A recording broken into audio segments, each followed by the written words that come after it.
Për gjatë një jave, qyteti Gjirokastrës është kthyer në qendër mbarkombëtare të kompeticioneve në sportin e shahut.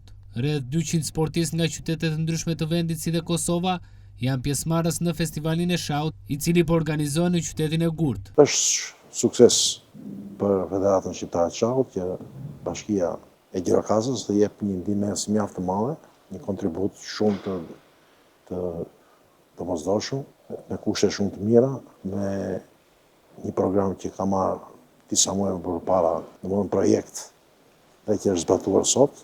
Kushtet janë shumë të mira, jashtëzakonisht të mira. Ekipet janë paraqitur gjitha sipas programit. Shpresoj që të jetë një garë e bukur, shumë ngjyrshme. Pa diskutim që këtë muajt e fundit ka shkëndijë të mira për shahun në shkolla dhe fakti që do organizojmë një konkurs shumë të gjerë me nxënësit e shkollave mëdhenjare.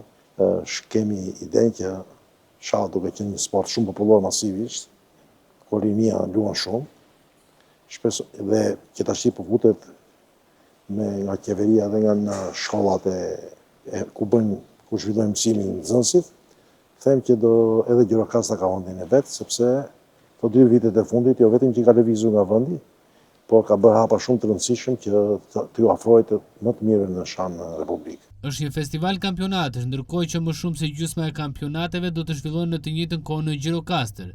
Kampionati kombëtar i meshkujve, kampionati kombëtar i femrave, kampionati mbarkombëtar Blitz dhe Rapid do të zhvillojnë një konkurs me të gjithë nxënësit e shkollave të Gjirokastrës, si dhe një simultan shahu ku do të jenë mjeshtrat më të shquar të shahut. Këtu jam në cilësinë e arbitrit në këtë eveniment që sot deri në fund të javës madhe në Gjirokastër, dhe se jam këtu me dëshmu se në fund të javë në Blitz dhe Rapid në turnion mbarkombëtar do të ketë shahes të moshave të ndryshme edhe nga Kosova.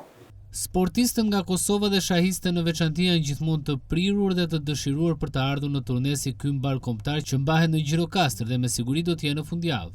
Organizimi i aktiviteteve në sportin e shahut në rreth i shërben drejtjes së fëmijëve dhe të rinjve për të ushtruar sportin e mendjes duke u larguar keqpërdorimit të teknologjisë. Që nga periudhë deri tani nuk jam shkëputur shahut.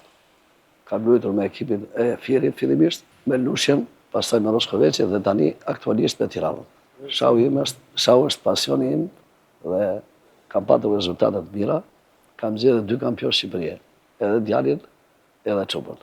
Tani aktualisht Lambi është kampioni i Shqipërisë për 6 herë. Sot fituam, vazhdojnë 2 ndeshje, po 2 unë fituam.